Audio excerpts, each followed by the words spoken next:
வணக்கம் நண்பர்களே. இது உங்கள் குரல். உங்க கூட பேசிட்டு இருக்கிறது உங்களுடைய தோழி மற்றும் சகோதரி கோமதி.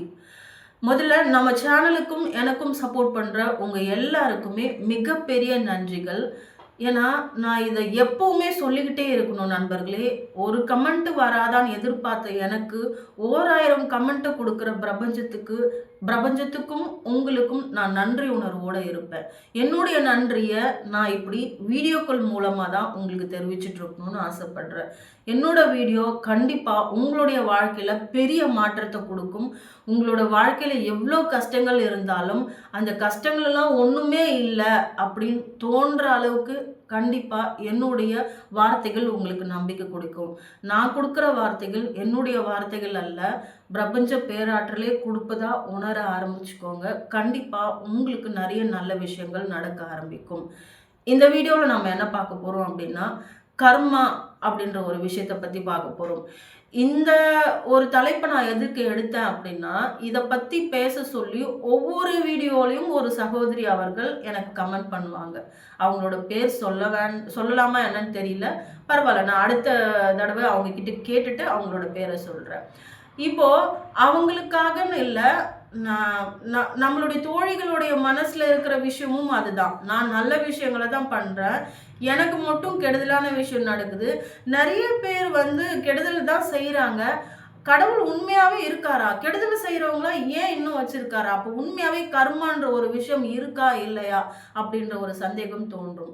அவங்களுக்கான வீடியோவும் தான் இது. அது மட்டும் இல்லாம என்னோட வாழ்க்கையில நான் கர்மாவால அனுபவிச்சுட்ட வலிகள் நெறைய. நான் அத கர்மான்னு ஏத்துக்க ஆரம்பிச்சுட்டேன். நான் ஏதோ செஞ்சிருக்கேன். அதுக்கான பலன நான் அனுபவிச்சுட்டு இருக்கேன். இப்பலாம் எனக்கு எந்த கஷ்டங்கள் வந்தாலும், நான் ஏதோ பண்ணியிருக்கேன். அதுக்கான பலன நான் அனுபவிச்சுக்கிறேன். அப்படிதான் நெனச்சுக்கிறேன் நண்பர்களே. நீங்களும் அந்த மாதிரி மனசுல நெனச்சுக்கோங்க. கடவுள திட்டாதீங்க. பிரபஞ்சத்த திட்டாதீங்க. அவங்க நம்மளோட அம்மா மாதிரி. நமக்கு அவங்க நல்ல விஷயத்த தான் சொல்லிக் குடுத்துட்டு இருக்காங்க. இப்ப வரைக்கும் நெறைய நல்ல விஷயங்கள சொல்லிக் குடுத்துட்டு தான் இருக்காங்க. நீங்க பிரபஞ்சத்த உணர ஆரம்பிச்சதுக்கு அப்புறம், இதெல்லாம் முன்கூட்டியே எனக்கு தோணியிருக்கணும்ல. ஏன் தோணலன்னு நீங்க யோசிச்சிருக்கீங்களா இல்லையா? ஏன் தோணல அப்படின்னா, நம்ம இயற்கையோட சேர்ந்து இல்ல. எப்பவும் மொபைல் வச்சுக்கிட்டு, இல்ல ஏதோ ஒரு விஷயத்து மேல கவனம் வச்சுக்கிட்டு இருக்கோம். நம்ம அம்மா நமக்கு சொல்ற நல்ல விஷயங்கள காது கொடுத்து கேட்கவே மாட்றோம். அப்ப நம்ம அம்மா சொல்ற விஷயங்கள கேட்கணும்னா, அவங்களோட நேரத்த செலவிடணும். இயற்கையோட நேரத்த செலவிடுங்க. கண்டிப்பா அவங்க உங்களுக்கு நெறைய நல்ல விஷயங்கள சொல்லிக் குடுப்பாங்க. முதல்ல கர்மனா என்னன்னு பார்த்துடலாம் நண்பர்களே. கர்மனா ஒண்ணுமே கிடையாது. நான் ஏற்கனவே சொன்ன மாதிரி தான். நீங்க ஒரு சுவர் மேல ஒரு பால தூக்கி போடும்போது, அந்த பால் கண்டிப்பா உங்ககிட்ட வரும். அதே மாதிரி தான். நீங்க நல்ல விஷயங்கள செஞ்சாலும் சரி, கெடுதலான விஷயங்கள செஞ்சாலும் சரி, அது திருப்பி உங்ககிட்ட வரும். அதுக்கு பேரு தான் கர்மா. இத நம்ம ரொம்ப குழப்பிக்கலாம் தேவையில்ல. இவ்வளோதான் ரொம்ப சிம்பிளான விஷயம். அப்ப நான் நல்லது செய்யணுமா? இல்ல கெடுதல் செய்யணுமான்னு நீங்க தான் முடிவு பண்ணணும் தோழிகளே. இந்த கர்மாவ பத்தின விஷயங்களுக்கு யாரோ ஒருத்தர உதாரணம் காட்டுறத விட, என்னோட வாழ்க்கையில நான் படுகின்ற கஷ்டங்களையும், என்னோட கர்மா என்ன அப்படின்றதையும், அத நான் எப்படி கழிச்சிட்டு இருக்கேன். நான் முதல்ல பிரபஞ்சத்த உணர்ந்தப்போ, அவங்க எனக்கு சொல்லிக் குடுத்த விஷயங்கள் என்ன அப்படின்றத பத்தியும், நான் உங்ககிட்ட சொல்லி, அத நான் வீடியோவா குடுக்கும்போது, உங்களுக்கு இன்னும் எளிமையா புரியும்னு நெனைக்கிறேன். அதனால என்னோட வாழ்க்கையில நடந்த சில விஷயங்கள சொல்றேன் நண்பர்களே. நான் இத ஏற்கனவே ஒரு வீடியோல சொல்லியிருக்கேன். பழைய வீடியோல. எனக்கு வந்து கிட்டத்தட்ட ஒரு 6 வருடங்களா உடம்பு சரியில்லாம இருந்தேன். உடம்பு சரியில்லாம இல்லன்னா, நீங்க 1 நாள் உடம்பு சரியில்லாம இருக்கலாம். மாத்திரை மருந்து எடுத்துக்கலாம். 1 வாரம் உடம்பு சரியில்லாம இருக்கலாம். மாத்திரை மருந்து எடுத்துக்கலாம். 1 மாதம் கூட இருக்கலாம். ஆனா, அதுவே வருட கணக்குல இருக்கும்போது, அது வந்து அந்த நோய்க்கு தீர்வே இல்ல அப்படின்ற ஒரு ஒரு ஒரு கட்டாயத்துல நம்ம வந்து நிப்போம். அந்த மாதிரி இப்ப பார்த்துட்டு இருக்க எத்தன பேருக்கு அந்த மாதிரி நோய் இருக்குன்னு எனக்கு தெரியல. ஏதாவது டாக்டர்கிட்ட நீங்க போய் காமிச்சீங்கன்னா, மருத்துவமனைக்கு போய் காமிச்சீங்கன்னா, எல்லா டெஸ்ட்டுமே எடுப்பாங்க. எல்லாமே நல்லா இருக்குன்னு சொல்லுவாங்க. இதுக்கு பேரு என்னன்றது நான் நான் முடிவு பண்ணிக்கிட்ட விஷயம் என்னன்னா, நான் எல்லா மருத்துவமனைக்குமே போயிட்டேன். அவங்க எல்லாமே கரெக்ட்டா இருக்குதுன்னு சொல்றாங்க. அப்ப என்ன கூப்பிட்டுட்டு போன என்னோட கணவருக்கு எல்லாமே சரியா இருக்குன்னு தானே சொல்றாங்க. அப்போ உனக்கு என்ன பிரச்சனை? அப்படின்ற மாரி ஒரு கேள்வி அவருக்குள்ளார வரும். அவர் என்ன புரிஞ்சுக்கிட்டாலுமே, நம்மள சுத்தி இருக்கிறவங்களுக்கு நம்மளோட வலி சத்தியமா தெரியாது நண்பர்களே. இத நான் வந்து உங்ககிட்ட அடிச்சு சொல்றேன். அப்போ உங்களுக்கு கோவம் வரும், உங்களுக்கு மனசு கஷ்டம் வரும். நம்மள யாருமே புரிஞ்சுக்க மாட்றாங்களே நம்மளோட வலிய அப்படின்னு கஷ்டமும் வரும். கடைசி கட்டத்துல கடவுள் முன்னாடி போய் உட்காருவீங்க. என்னோட நோய் என்னன்னே எனக்கு தெரியல. ஏன் என்னை இப்படி கஷ்டப்படுத்துறீங்க? தினம் தினம் கஷ்டப்படுத்துறதுக்கு ஒரே வழியா என்னை கூப்பிட்டுட்டு போலாம் இல்ல அப்படின்னு இந்த வார்த்தைய நெறைய வயதானவர்கள் உபயோகிப்பாங்க. ஏன் அப்படின்னா, அவங்களுக்கு வந்து அந்த கடைசி காலத்துல நோயின்ற ஒரு விஷயம் அவங்கள ரொம்பவே கஷ்டப்படுத்திடும். அந்த மாதிரி ஒரு கட்டத்துல நான் கடந்த 6 வருடங்களா இருந்தேன். நான் பிரபஞ்ச பேராற்றல உணர்றதுக்கு முன்னாடி 2 வருடங்களுக்கு முன்னாடி உணர்ந்தேன். அதுக்கு முன்னாடி 6 வருடங்கள் என்னோட வாழ்க்கையில நடந்த சம்பவங்கள தான் இப்ப நான் சொல்லிட்டு இருக்கேன் நண்பர்களே. இத ஏற்கனவே பழைய வீடியோல சொல்லிட்டேன். இருந்தாலும் நெறைய நியூ சப்ஸ்கிரைபர் வரீங்க. அவங்களுக்காகவும் சொல்லிடுறேன். இன்னொரு வாட்டி பழைய வீடியோக்கள்லாம் உங்களோட சேனல்ல இல்லையேக்கா, நாங்க அத திருப்பி திருப்பி கேட்போம் அப்படின்னு சொல்றவங்களுக்கும் நான் இந்த வீடியோவ கொடுக்குறேன். இப்போ நான் எல்லா மருத்துவமனைக்கும் போயிட்டேன். என்னோட உடம்பு சரியில்ல. நான் கடைசியா எங்க வந்து நிப்பேன்னு நீங்க நினைக்கிறீங்க நண்பர்களே? இது உடம்பு பிரச்சனைன்னு இல்ல. உங்க வாழ்க்கையில எந்த பிரச்சனை நடந்தாலும், உங்க கையில எதுவுமே இல்லன்ற ஒரு கட்டத்துல தான் யார்கிட்ட போய் நிப்போம்? கடவுள் முன்னாடி தான் போய் நிப்போம். அப்படி ஒரு கட்டத்துல தான் நான் கடவுள் முன்னாடி உட்காந்து வேண்ட ஆரம்பிச்சேன். என்னோட வயசுல இருக்கிறவங்க எல்லாம் நெறைய சந்தோஷங்கள அனுபவிக்கிறாங்க. நான் என்னோட வலி எப்படின்னா, என்னால வந்து எனக்கு புடிச்ச உணவ சாப்பிட முடியாது. என்னால வெளியில போறோம், எல்லாரும் ஒண்ணா போறாங்க. வெளியில நம்ம சில பொருட்கள்லாம் வாங்குவோம். நல்லா பசிக்கும். எல்லாரும் ஹோட்டல்ல போய் உட்காந்து அப்பாடான்னு சாப்பிடுவாங்க. என்னால ஒரு வாய் கூட எடுத்து வைக்க முடியாது. அப்படியே புடிச்சு நான் சாப்பிட்டேன்னா, எனக்கு அப்படியே ஒரு மாதிரி மயக்கம் வர ஆரம்பிச்சுரும். இத நான் பேசும்போது எனக்கு ஏன் உணர்ச்சி வருது அப்படின்னா, நான் அத்தன வலிகள தாங்கியிருக்கேன் நண்பர்களே. நீங்க சொல்றீங்கல்ல, இப்போ எனக்கு இவ்ளோ வலிகள் வருது. எனக்கு மட்டும் கடவுள் ஏன் வலி குடுத்துருக்காரு அப்படின்னா, கேட்குறீங்கல்ல. அப்போ எனக்கு அந்த 6 வருடங்கள் குடுத்த வலி, அந்த வலியால எனக்கு ஏற்பட்ட அனுபவங்கள தான் நான் இன்னைக்கு உங்ககிட்ட உட்காந்து பேசிட்டு இருக்கேன். அப்போ கடவுள் நமக்கு வலிய குடுக்குறாரு அப்படின்னா, அதுக்கு பின்னாடி ஏதோ ஒரு விஷயத்த நம்ம உணரணுன்றதுக்காக தான் கண்டிப்பா உங்களுக்கான வழிகள குடுப்பாரு. அத முதல்ல உங்க மனசுல பதிய வச்சுக்கோங்க தோழிகளே, சகோதரிகளே. நல்லா யோசிச்சு பாருங்க நண்பர்களே. எப்பயாவது பிரச்சனை வரும்போதெல்லாம் அதுக்கு பின்னாடி சில அனுபவங்கள நீங்க கத்துட்டு இருக்கீங்களா? அப்போ உங்களுக்கு வர வலிகளும், பிரச்சனைகளும் உங்கள தைரியப்படுத்துறதுக்காகவும், உங்கள வலிமைப்படுத்துறதுக்காகவும் தானே வருது. இப்போ ஒருத்தருக்கு ஒரு பிரச்சனை வருதுன்னா, இல்ல நான் ஒரு உதாரணமா சொல்றேன். 2 குழந்தைங்க இருக்காங்க. ஒரு குழந்தைங்க வந்து செப்பல் இல்லாம எப்பவுமே ரோட்ல நடந்து, அந்த சூட்டோட நடந்து ஒவ்வொரு முறையும் நடக்கும்போது அவங்களுக்கு கால் சுடும். அத வந்து அவங்க அந்த வலிய ஏத்துப்பாங்க. அவங்களுக்கு அது பழகிடுச்சு. அதுவே இன்னொரு குழந்தை செப்பல் இல்லாம நடந்ததே இல்ல. ரோட்ல நடந்து பழக்கமே இல்ல. அப்ப அந்த குழந்தை அந்த அந்த ஒரு கட்டத்துக்கு அந்த அந்த ஒரு சூழ்நிலைக்கு தள்ளப்பட்டாங்கன்னா, எந்த சூழ்நிலைக்கு? செப்பல் இல்லாம நடக்கிற ஒரு சூழ்நிலைக்கு தள்ளப்பட்டாங்கன்னா, அப்ப அந்த குழந்தையால நடக்க முடியும்னு நீங்க நினைக்கிறீங்க? அந்த வலிய தாங்கிக்க முடியும்னு நீங்க நினைக்கிறீங்க? அப்போ நமக்கு ஏற்படுற வலிகள்லாம் எதுக்காகன்னு நீங்க யோசிச்சுக்கோங்க நண்பர்களே. நம்மள செதுக்கிறதுக்காக. கடவுள் நமக்கு சில விஷயங்கள சொல்லிக் குடுத்துக்கிட்டே இருக்கணும். நமக்கான பாடங்கள குடுத்துக்கிட்டே இருக்கணுன்றதுக்காக. அப்போ நான் கடவுள் முன்னாடி உட்காந்து அழ ஆரம்பிக்கிறேன். தினம் அழறேன். என்னோட கேள்விக்கான பதில கடவுள் என்கிட்ட சொன்னதே இல்ல. ஒரு நாளும் சொன்னதில்ல. எத்தனை வருடங்களா? 4 வருடங்களா, 5 வருடங்களா எனக்கான உணவு என்ன? என் உடம்புல என்னதான் பிரச்சனை அப்படின்றத எனக்கு காமிச்சதே கிடையாது. ஆனா 5வது வருடங்கள் வரும்போது எனக்கு சில விஷயங்கள காமிச்சாங்க. அது ஒருவேளை கடவுளே இறங்கி வந்து உன்னோட வினைகள நீ அனுபவிச்சு முடிச்சுட்ட. தொலைஞ்சு போ, சந்தோஷமா இரு அப்படின்னு கடவுள் சொன்னாரா என்னன்னு தெரியல. இது வந்து ஒரு உதாரணமா சொல்றேன் நண்பர்களே. ஒருவேளை அப்படி கூட யோசிச்சிருக்கலாம். ரொம்ப கஷ்டப்படுறா இந்த பொண்ணு. நம்ம ஏதோ ஒண்ணு செய்வோமே அப்படின்னு கூட யோசிச்சிருக்கலாம் இயற்கையே. ஆனா இங்க நமக்கான 7 பிறவிகள்லயும் எத்தனை இடத்துல நீங்க கஷ்டம் குடுத்தாலும், எத்தனை பேருக்கு நீங்க கஷ்டம் குடுத்தாலும், அது கண்டிப்பா உங்களுக்கு வந்தே தீரும். நான் இல்ல அவங்கலாம் நல்லா தான் இருக்காங்க. அவங்க நெறைய கெடுதலான விஷயங்கள செஞ்சுட்டு தான் இருக்காங்க அப்படின்னா, கொஞ்சம் வெயிட் பண்ணுங்க. காலம் போகும். காலம் மாறலாம். இங்க காலம் ஒண்ணு மட்டும் தான் பதில் சொல்லும். எப்பவுமே கடவுள் உடனே நான் வேலை எடுத்துட்டு அவங்க தப்பு செஞ்சுட்டாங்க. அவங்களுக்கான தண்டனைய நான் குடுப்பேன்னு குடுக்கவே மாட்டாரு. அவங்கள பின்னாடி வச்சு செய்வாரு. அத நம்ம பார்க்கும்போது, இவங்க இதனால தான் அனுபவிக்கிறாங்களோ அப்படின்னு சில பேருக்கு தோணும். எனக்கெல்லாம் என்ன சுத்தி இருக்கிறவங்க எல்லாரும் கஷ்டப்படும்போதோ, இல்ல நான் கஷ்டப்படும்போதோ, இப்ப நான் ஏதோ ஒரு விஷயத்த செஞ்சேன் அப்படின்னா, அ யாருக்கோ அது கஷ்டத்த குடுத்தது அப்படின்னா, அது உடனே என்னால உணர முடியுது நண்பர்களே. ஒருவேளை இந்த கஷ்டம் நான் அவங்கள அப்படி பேசுனதுனால தான் எனக்கு கடவுள் குடுத்துருக்காரோ! அப்படின்னு உங்களுக்குள்ளார நீங்க உணர ஆரம்பிச்சா, நீங்கலாம் ரொம்ப பிளஸ்டா ஃபீல் பண்ணணும். ஏன்னா கடவுள் உங்கள வழி நடத்திக்கிட்டே இருக்காரு. அப்ப என்னோட தின வாழ்க்கை எப்படி போச்சு அப்படின்னா, இத சாப்பிட்டா தலை சுத்துமா? இத சாப்பிட்டா மயங்கி விழுந்துருவோமா? ஆம், எல்லாரும் சாப்பிடுறாங்களே! நம்மளால சாப்பிட முடியலையே! அது கண்டிப்பா எல்லாருக்கும் இருக்கும் நண்பர்களே! மத்தவங்கள பார்த்து அதுக்கு பேரு அலையறதுன்னு அர்த்தம் இல்ல. மத்தவங்க சாப்பிடும்போது அத சாப்பிட்டு பார்க்கணுன்ற ஒரு உண்மை ஒரு ஒரு உணர்வு ஏற்படும். நான் சின்ன வயசுலேருந்து நல்லா சாப்பிட்டு வளர்ந்த புள்ள. அதாவது நான் இவ்ளோ குண்டா இருப்பேன்னு எங்க அம்மா சொல்லுவாங்க. எத குடுத்தாலும் சாப்பிட்டுருவேனா, யார் குடுத்தாலும் சாப்பிட்டுருவேனா.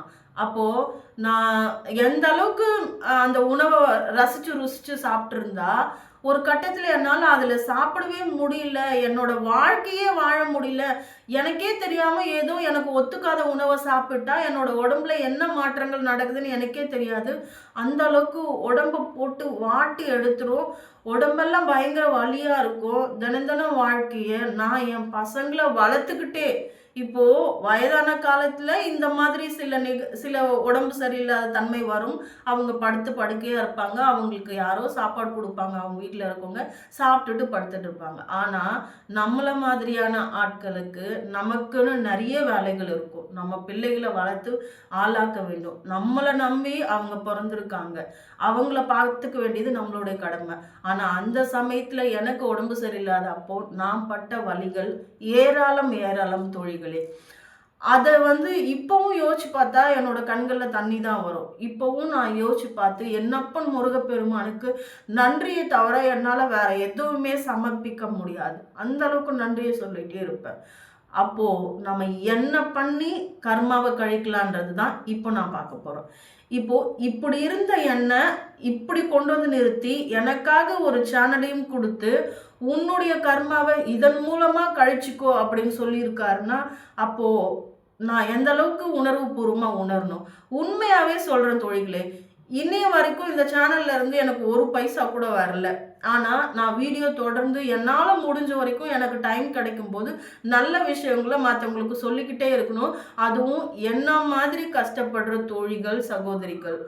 நான் முதல்ல இயற்கைய உணர ஆரம்பிச்சதுக்கப்புறம், என்னப்பன் முருகப்பெருமான் காலடியில விழுந்து என் நோய்க்கான தீர்வ கொடுங்கன்னு சொல்லி, நான் தீபம் ஏற்றி வணங்குனதுக்கு அப்புறம், அவரு எனக்கு சில விஷயங்கள காமிச்சாரு. அந்த விஷயங்கள தான் உங்ககிட்ட நான் ஏற்கனவே பழைய வீடியோக்கள்ல சொல்லியிருக்கேன். காலையில பிரம்ம முகூர்த்தத்துல எந்திரிங்க. தீபம் ஏற்றுங்க. உங்க வீட்ல நீங்க தீபம் ஏற்றுறீங்க அப்படின்னா, அந்த வீட்ல எப்பவுமே சந்தோஷம் நிறைஞ்சுகிட்டே இருக்கும். உங்களுக்கான பெரிய பெரிய பிரச்சனைகள் கூட சின்ன பிரச்சனைகளா ஏதோ முடிஞ்சிரும். உங்க உங்க அது ஆரம்பத்துல உங்களுக்கு பிரச்சனைகள் வர மாதிரி இருக்கும். அது கர்மா கழிஞ்சிட்டு இருக்குன்னு அர்த்தம். ஆனா அதுக்கப்புறம் நீங்க தீபம் ஏற்ற உங்களோட வாழ்க்கை அப்படியே மிராக்கிளா இருக்கும். மாயஜாலமா இருக்கும். நீங்க மட்டும் தனியா தெரிவீங்க. இப்போ பிரபஞ்சத்தை உணர்ந்தவங்க ஒரு இடத்துக்கு போய் நின்னாங்க அப்படின்னா, அவங்கள மட்டும் தனியா நம்மளால புரிஞ்சுக்க முடியும். நான் என்னை சுத்தி இருக்கிறவங்க கிட்ட நான் பார்த்த விஷயங்கள்ல அவங்க கர்மா அனுபவிச்சத சில சில விஷயங்கள் உதாரணமா சொல்றேன் நண்பர்களே. அந்த விஷயங்கள கவனமா கேளுங்க. கேட்டதுக்கு அப்புறம் அதற்கான தீர்வ நான் உங்ககிட்டயே விடுவேன். அதுக்கான பதில நீங்க கண்டிப்பா கமெண்ட்ல சொல்லணும். இப்போ ஒரு வீடு இருக்கு. அந்த வீட்ல அண்ணன், தம்பி 2 பேர் இருக்காங்க.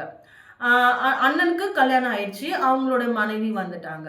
தம்பிக்கு கல்யாணம் ஆகல இன்னும். அவங்க கல்யாணம் ஆக போகுதுன்னு வச்சுக்கோங்க. ஆனா தம்பி என்ன பண்றாரு, அவர் வந்து பார்த்த பொண்ணும் இல்ல. அவரே போய் ஒரு பொண்ண தேடிக்கிட்டு வீட்டுக்குள்ளார வராரு. அப்படி வரும்போது ஏற்கனவே பார்த்து முறையா கொண்டு வந்த முதல் மருமகள் இருக்காங்க இல்லைங்களா? முதல் பையனோட மனைவி. அவங்க இந்த வீட்ல இடம் இல்ல. இந்த மாதிரி ஓடி வந்தவங்களுக்கெல்லாம் இந்த வீட்ல இடம் இல்ல அப்படின்னு சொல்றாங்கன்னு வச்சுக்கோங்க. அப்படிதான் சொன்னாங்க. அப்படி சொல்லும்போது இயற்கையோட பார்வையில அது எப்படி இருக்கும் அப்படின்றத நான் அடுத்து சொல்றேன். அவங்க 2 பேரும் அந்த ஓடி வந்தவங்க கணவன், மனைவி 2 பேருமே அழுதுகிட்டே அந்த வீட்ட விட்டு வெளியில போறாங்க. எங்க போறதுன்னு தெரியாம ரொம்ப தூரம் நடந்து போறாங்க. வேற ஊரே போறாங்க. ஒரு மரத்துக்கு அடியில உட்கார்ந்து இது அவங்க உண்மையா எனக்கு சொன்ன அவங்களே வந்து சொன்ன விஷயம் நண்பர்களே. அவங்க ஒரு மரத்துக்கு அடியில உட்கார்ந்து விஷ பாட்டில வாங்கி வச்சுக்கிட்டு, நம்ம இத குடிச்சு இறந்துடலான்னு முடிவு பண்ணி அங்க உட்காந்து பேசிட்டு இருந்தாங்களாம். அந்த டைம்ல இயற்கை அவங்களுக்கு ஒரு ஆள அங்க அனுப்புறாங்க. அவங்க அவங்க ஏதோ ஒரு நல்ல விஷயங்கள சொல்றாங்க. அவங்க இப்ப மதம் மாறிட்டாங்க. அவங்க வேற மதத்துல இருக்காங்கன்னு வச்சுக்கோங்களேன். அப்பேற்பட்ட ஒரு ஒரு நபர அனுப்பிச்சது யாருன்னா, இந்த பிரபஞ்ச பேராற்றல். அவங்க நல்லா இருக்கணும்னு ஆசைப்பட்டுருக்காங்க. இயற்கையோட பார்வையில அவங்க நல்லவர்கள் தான் அப்படின்றத சொல்லிட்டாங்க. இப்போ யாரும் யாருக்கும் பிடிச்சவங்கள கூட்டு வரக்கூடாதுன்னு இங்க சட்டம் போடவே முடியாது. அதுவும் முதல் மருமகளாக நீங்களும் அந்த வீட்டுக்கு வாழ தான் வந்திருக்கீங்க. அவங்களும் இந்த வீட்டுக்கு வாழ தான் வராங்க. நீங்க எல்லாத்தையும் கொண்டு வந்துட்டீங்கன்றதுனால அவங்க இந்த வீட்டுக்கு வரக்கூடாதுன்னு எந்த சட்டமும் இல்ல. அதுவும் உங்களுக்கு சொல்றதுக்கு நீங்க சொல்றதுக்கு எந்தவித உரிமையும் கிடையாது. அவங்க அப்பா, அம்மா சொன்னா கூட அதை ஏத்துக்கலாம். ஆனா அவங்க அப்பா, அம்மாவும் அந்த பையன்களோட அப்பா, அம்மாவும் பெரிய மருமகளோட சேர்ந்துக்கிட்டு பேசும்போது அந்த இடத்துல இயற்கையோட பார்வையில அவங்களும் குற்றவாளிகள் தான்.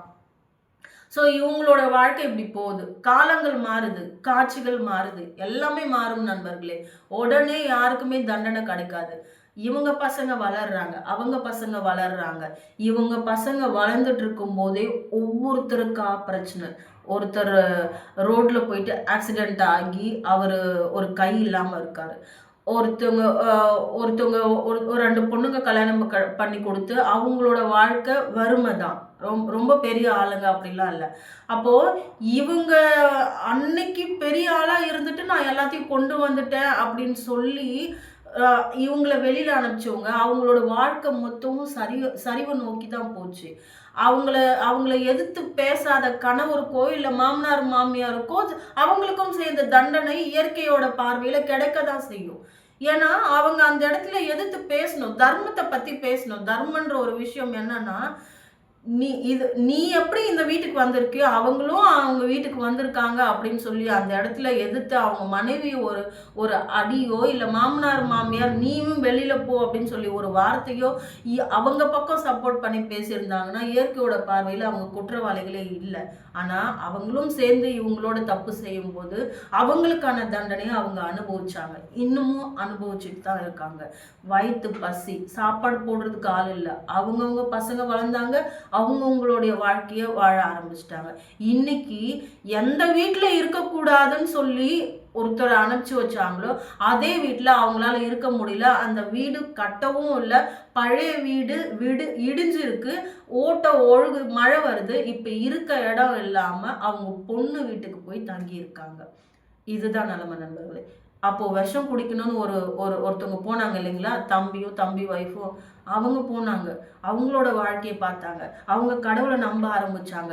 நான் விஷம் குடிக்க போனா ஆனா ஒருத்தர் வந்து என்னை காப்பாத்தினாரு, என்னை மதம் மாத்தினாரு, என்னை கடவுள் நம்பிக்கையை கொடுத்தாரு, எனக்கு வாழ்க்கையை எப்படி வாழணும்னு சொல்லி கொடுத்தாரு. இது எல்லாமே செய்யறது இயற்கை தான். இயற்கை யாரோ ஒரு ரூபத்துல தான், பிரபஞ்சம் யாரோ ஒரு மனிதர்கள் மூலமா தான் உங்களுக்கான வாழ்க்கையை சொல்லி கொடுப்பாங்க. அன்னைக்கு அவங்க வலி அனுபவிச்சாங்க இல்லைங்களா, எனக்கு வலி எனக்கு எனக்கு கஷ்டங்களை கொடுக்குறீங்களேன்னு கடவுள்கிட்ட கேட்குறீங்கல்ல. நீ நீ என்னை பார்த்து கூட தோழி சகோதரி அக்கா நீங்க இவ்வளோ பேசுறீங்க ஆனா எனக்கு கஷ்டம் வந்துட்டே இருக்குன்னு நீங்க கேட்குறீங்களா, அந்த கஷ்டங்கள் எல்லாமே பின்னாடி ஒரு நாள் உங்களுக்குன்னு ஒரு வாழ்க்கை வரும். ஒவ்வொரு முறையும் நீங்க கஷ்டப்படும் போது எனக்கான வாழ்க்கை காத்துட்டு இருக்கு, எனக்கான சந்தோஷமான வாழ்க்கை காத்துட்டு இருக்கு. கண்டிப்பா ஒரு நாள் நான் நினைச்ச வாழ்க்கை எனக்கு கிடைக்கணும். உங்க மனசுக்குள்ளாரே சொல்லி பாருங்க. கண்டிப்பா ஒரு நாள் உங்களுக்கான வாழ்க்கை கிடைக்கும். இன்னைக்கு அந்த 2 பேரும் பசங்களோட ஒரே கூட்டு குடும்பமா வசதியா சிட்டிக்கு வந்துட்டாங்க. சென்னைக்குள்ளார வந்துட்டாங்க. வீடு கட்டிட்டாங்க. நல்லா முன்னேறிட்டாங்க. ஆனா வீட்டை விட்டு வெளியில அனுப்பின அந்த வீடு சொல்லுவாங்கல்ல, நிறைய வார்த்தைகளை சொல்லுவாங்க, பாழா போச்சு அப்படின்னு. அந்த மாதிரி ஆயிடுச்சு. இது இது இந்த ஒரு உதாரணம் உங்களுக்கு போதும்னு நினைக்கிறேன். கர்மா இதை விட ஆனா என்னன்னா கொஞ்சம் நாள் எடுக்கும், டைம் எடுக்கும். அதே மாதிரி தான் இந்த நோய்களும் நான் சொல்றேன். நமக்கு ஏற்படுற ரொம்ப நாட்களா இருக்கிற நோய்கள்லாம் நம்ம ஏதோ ஒரு விஷயம் பண்ணியிருக்கோம்.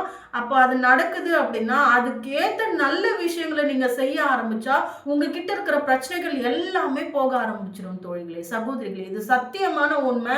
உங்களுக்கு இப்போ என்ன பிரச்சனை இருந்தாலும் சரி, உங்களால முடிஞ்ச நல்ல விஷயங்களை தினம் தினம் யாருக்காவது ஒரு உயிருக்காவது பண்ணிக்கிட்டே இருங்க.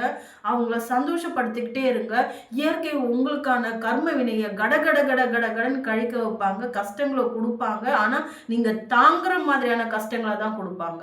இயற்கைக்கு தெரியும் நீங்க உங்க மனசை பொறுத்த வரைக்கும் நீங்க எந்த அளவுக்கு கஷ்டங்களை தாங்குவீங்களோ அந்த அளவுக்கு தான் கொடுப்பாங்க. அப்போ அதை எல்லாத்தையும் மனதார ஏத்துக்கோங்க. நான் நல்ல விஷயங்களை தான் பண்றேன். இப்போ நான் அதை எப்படி ஏத்துக்கிறேன் அப்படின்னா, எனக்கு இயற்கை எல்லாத்தையுமே சொல்லி கொடுத்துட்டாங்க. அப்போ நான் அதை நல்ல விஷயங்களை மட்டும்தான் செய்யணும் அப்படின்னு ஒவ்வொரு விஷயங்களையும் கவனத்தோட செஞ்சிட்டு இருக்கேன். அப்படி கவனமா செஞ்சுட்டு இருக்கும்போது எனக்கு தவறே ஏற்படாதுன்னு சொல்லிட்டு என்னுடைய ஆழ்மனது அதை வெளிப்படுத்துது. அப்போ நம்மளுடைய எண்ணங்கள் தானே நம்ம வெளிப்படுத்துது. அப்போ உங்களுடைய ஆன்மாக்கு சக்தி கிடைக்கணும் அப்படின்னா நீங்க பல நல்ல விஷயங்களை செஞ்சு உங்க மனசு திருப்தி அடையணும். உங்க மனசு எதனால திருப்தி அடையும் சொல்லுங்க? ஒரு உயிருக்கு உணவு கொடுத்தா அந்த உணவு சாப்பிடுறத பார்த்து சாப்பிட்டாங்க அப்படின்னு திருப்தி அடைஞ்சிங்கன்னா அந்த இடத்துல உங்களோட ஆன்மாக்கு சக்தி கிடைக்கும். எந்த அளவுக்கு நீங்க நல்ல விஷயங்களை செய்யறீங்களோ அந்த அளவுக்கு உங்களுக்கான பிரபஞ்ச பேராற்றல் சக்திகளை கொடுத்துக்கிட்டே இருப்பாங்க.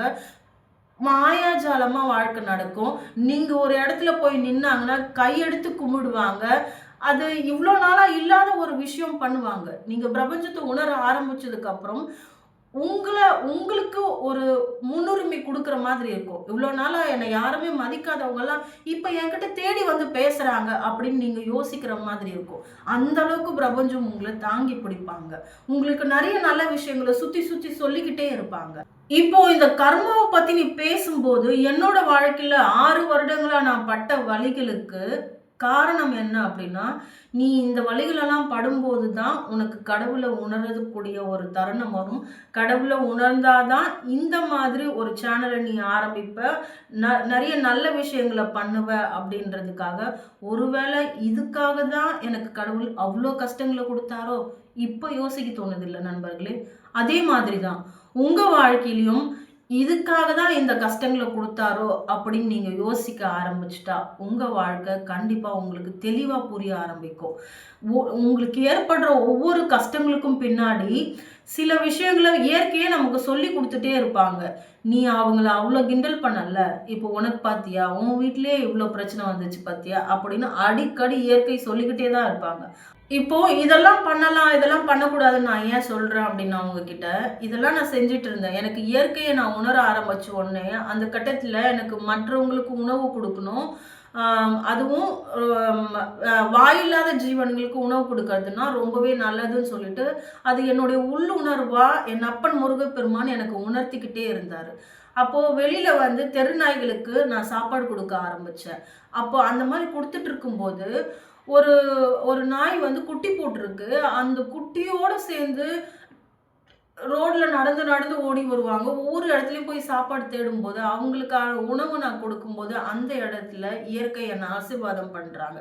நீங்க யோசிச்சு பாருங்களேன். உங்களுக்கு குழந்தை பிறந்த அப்போ நீங்க குழந்தைங்களுக்கு பால் கொடுக்கும்போது எந்த அளவுக்கு பசி இருக்கும்னு யோசிச்சு பாருங்களேன். அந்த அளவுக்கு பசியை உங்களால தாங்க முடியுமா? ஏன்னா குழந்தைங்களுக்கும் சேர்த்து உங்களுக்கு உணவு கொடுக்கணும். அப்போ ஒரு குழந்தைக்கு நீங்க உணவு கொடுக்குறீங்க அப்படின்னாலே அந்த நாய்களுக்கெல்லாம் அவங்களுக்கு ஒரு 5, 6 குட்டி பிறந்திருக்கும். அவங்களுக்கு எல்லாருக்கும் சேர்த்து உணவு கொடுக்கும்போது நீங்க பார்த்தாலே தெரியும், தெரு நாய்கள்ல அதுவும் அந்த பெண் நாய், குட்டிப்பட்ட நாய் ரொம்ப ஒல்லியா ஒடுங்கி போய் தான் இருக்கும். ஏன்னா அவங்க உணவை எங்கெங்கேயோ போய் உணவை தேடி தேடி அந்த குட்டிகளை வளர்க்குறதுக்கு தான் அவங்களுக்கு உணவு பத்துது. அப்போ அதெல்லாம் நம்ம செய்யும்போது கண்டிப்பா நம்மளோட வாழ்க்கையில பிரபஞ்சம் ஆசீர்வாதம் பண்ணிக்கிட்டே இருப்பாங்க. இந்த இடத்துல ஒரு கேள்வி தோணலாம் நண்பர்களே. எனக்குள்ளாரையும் அது தோணுச்சு. யாருமே வெளியில வந்து சாப்பாடு வைக்க மாட்றாங்க. எங்கேயோ ஒருத்தர் தான் வராங்க. யாருமே பசு தெய்வத்துக்கு வெளியில வந்து அந்த தண்ணி அப்போலாம் நம்ம கிராமத்துல இருக்கும்போது ம அதுக்குன்னு ஒரு தொட்டி வச்சு நம்ம அந்த கழிநீர் தண்ணிய அதில ஊத்துவோம். இப்போலாம் நம்ம கீழ வேஸ்ட்டா ஊத்திர்றோம். அத கூட சேமிச்சு நான் இன்னைய வரைக்கும் நான் கீழ கொண்டு போய் குடுத்துட்டு தான் இருக்கேன். இங்க நான் இருக்கிற இடங்கள்ல என்ன சுத்தி இருக்கிறவங்க எல்லாம் ரொம்ப பெரிய வசதியானவங்க. அவங்க என்ன ஒரு மாதிரியா தான் பார்க்குறாங்க. பரவால்ல பார்க்கட்டும். பரவால்ல. என்ன பிரச்சனை இப்போ? நான் எப்பவுமே இருக்கிற மாதிரி தான் இருக்கணும். நான் எவ்ளோ பெரிய இடத்துக்கு போனாலும், எவ்ளோ பணம் என்கிட்ட வந்தாலும், எவ்ளோ காசு வந்தாலும், இயற்கைக்கு முன்னாடி நம்மலாம் ஒண்ணுமே இல்லன்ற மனப்பான்மை உங்களுக்குள்ளார வர ஆரம்பிச்சா தான், உங்களுக்குள்ளார கடவுள் உள்ளார குடி தங்கவே முடியும். எனக்கு அவ்ளோ கிடைச்சிருக்கு. நான் அவ்ளோ நீங்க கஷ்டப்பட்டுருக்கலாம். நான் அவ்ளோ கஷ்டப்பட்டேன். இன்னைக்கு கடவுள் என்ன நல்லா வச்சிருக்காரு அப்படின்னு நீங்க பெருமிதமா நினைக்கிறது வேற. நான் எவ்ளோலாம் கஷ்டப்பட்டேன் தெரியுமா? இன்னைக்கு நான் நல்லா இருக்கேன் அப்படின்னு திமிரா நினைக்கிறது வேற. அப்போ உங்களுக்குள்ளார எப்பவுமே அந்த பணிவு இருந்துகிட்டே தான் இருக்கணும். இயற்கைக்கு முன்னாடி நாமெல்லாம் ஒண்ணுமே இல்லைன்ற பணிவு உங்ககிட்ட இருந்துச்சுன்னா, ஆட்டோமேட்டிக்கா உங்க வாழ்க்கையில பல நல்ல விஷயங்கள் வரும். இன்னும் நிறைய கர்மாக்கள் இருக்கு. நம்மளுடைய பிணி தீராத ஒரு கர்மா. இப்போ எனக்கு நான் சொன்னேன் பார்த்தீங்களா? என்னுடைய உடம்பு பிரச்சனை, தினம் தினம் வாழ்க்கை நரகமா இருந்துச்சு. நம்மள வந்து ஒரே ஒரே வழியா கடவுள் கூப்பிட்டுக்கவும் மாட்டாரு.